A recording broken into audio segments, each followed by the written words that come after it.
Hello BookTube, Sarah here, and welcome to my channel. Today I'm coming to you with my May 2019 wrap-up and stats.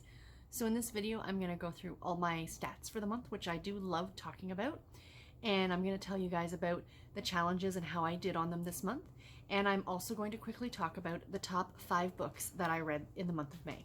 So let's jump in and get started. So I read a total of 32 books in the month of May. Yay! According to my Goodreads goal, I am 2 books ahead of schedule. Now you might be saying, okay, well last month you were like 20 books ahead of schedule. I'm at 42% of my challenge completed. About midway through the month of May, I looked at what I was doing and how far ahead I was, and I decided to, because it is a challenge and I am reading so much, that I decided to make it even more of a challenge. So I have pushed my Goodreads goal from 300 books in 2019 to 365, essentially a book a day in 2019, in 2019. So that's pretty exciting. So yeah, so that's why it's a lot. I'm only 2 books ahead now instead of like 24. But yeah, so I am pretty stoked about that. I'm going to see how well I do. So my star ratings for the month. I had 1 5-star book this month, 3 4.5-star books, 10 4-star books, 10 3.5-star books, 7 3-star books, and 1 2-star book.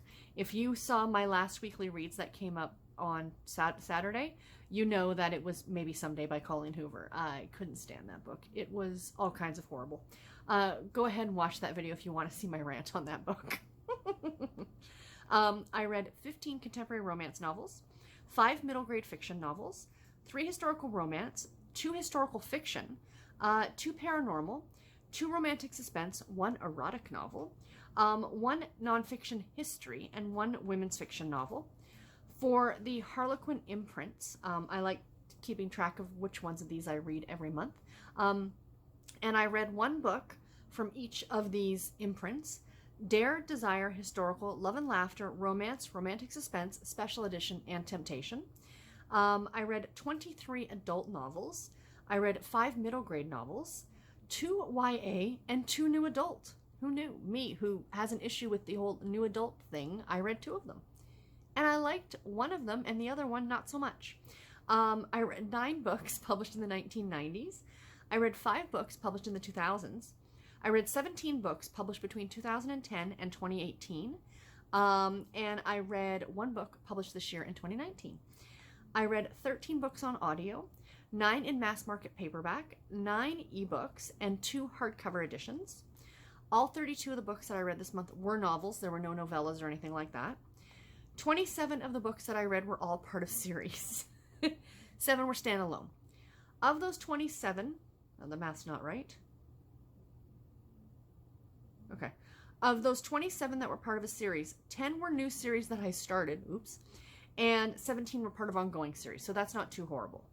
I read a grand total of 9,401 pages, equals out to about 303 pages a day. Not too shabby. So for challenges and events, there were no events going on in the month of May, but I was participating in 3 different challenges. They are ongoing challenges throughout the year. The first one is the RRC monthly challenge for May. I got all 10 out of 10 books completed. So that is now 2 years and 5 months. I have done this in a row without missing a month. For Romanceopoly, which I am participating in, I am doing this, of course, this is being hosted by the girls at the Under the Cover book blog and Jess from Peace Love Books. I got 4 books read for my Monopoly board. So I'm now at 16 out of the 39 squares completed, so that's pretty awesome. I read Dearest Clementine by Lex Martin. This was for the College Row Square. I read Her Guilty Secret by Claire Connolly. This was for the Erotic Eves Square. A Court of Thorns and Roses by Sarah J. Maas. This was for the Faraway Land Square. And last but not least, Wicked and the Wallflower by Sarah MacLean. This was for the second mystery, which was to read a wallflower romance. Obviously, according to the title, it fits the category. I'm also participating, of course, in my Stacking the Series challenge. I am currently only 1 out of the 11 levels completed. I read 26 out of the 66 books needed to complete this challenge, so I finished 6 books this month. I read Only Yours by Susan Mallory, book 5 in the Fool's Gold series. I read Whispering Rock by Robin Carr, which is book 3 in the Virgin River series. Head Over Heels by Jill Shalvis, book number 3 in the Lucky Harbor series. Pregnant by the Colton Cowboy by Laura Lacombe, book number 3 in the Coltons of Shadow Creek series. A Creed Country Christmas by Linda Leal Miller, book number 4 in the Montana Creed series. And The Mistress by Susan Wiggs, book number 2 in the Great Chicago Fire trilogy.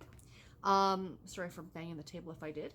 And last but not least, my top 5 books. Now, how I've been doing this is I've been going from my most favorite of the month down, but I'm actually going to go the opposite. I'm going to go from of my top 5, the lowest to the highest.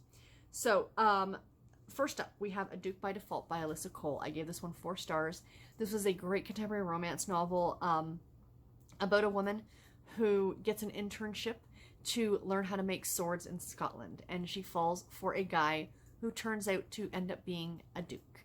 It was absolutely fantastic, and I loved it. This wasn't contemporary, it was not a historical, so it was kind of fun seeing a contemporary that involved a duke. I really, really liked this one. Next up, When We Found Home by Susan Mallory. I gave this one 4.5 stars. I loved this book. This is a story about a family who is learning how to be a family. It's about 3 siblings who did not know each other until they were adults, and how they are kind of navigating through this new relationship that they all have, along with romantic relationships that they're having with other people. It was a wonderful, wonderful story. Next, Wicked and the Wallflower by Sarah MacLean, another 4.5 star book. I thought this one was great. I just love Sarah MacLean's writing. This is the first book in the Bare Knuckle Bastard series. It's again about some siblings who are illegitimate heirs to a dukedom, and one of them falling in love with a girl who is a wallflower. And it was a wonderful story. Great humor, great characters, highly recommend. The Help by Catherine Stockett, 4.5 star read. I love this book. This was a reread for me. I read it the first time when the movie came out, I think back in 2011.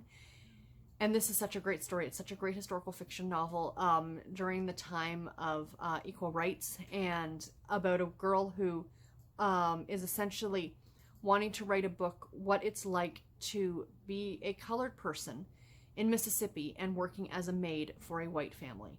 And this book was amazing. It's got some very poignant moments. It's got some great funny moments. The characters in this book just jump right off the page. Absolutely recommend it. If you have seen the movie but you haven't read the book, absolutely read the book. And my favorite book of the month was The Mistress by Susan Wiggs. This was my 5-star read of the month.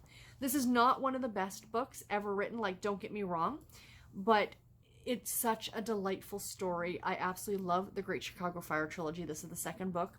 The series is about 3 friends who, during the night of the Great Chicago Fire, they get, in 1871, I think, they get separated, and then each book is their own individual story. And this is the one about a woman who is actually a lady's maid. She is the maid to the woman from the first book.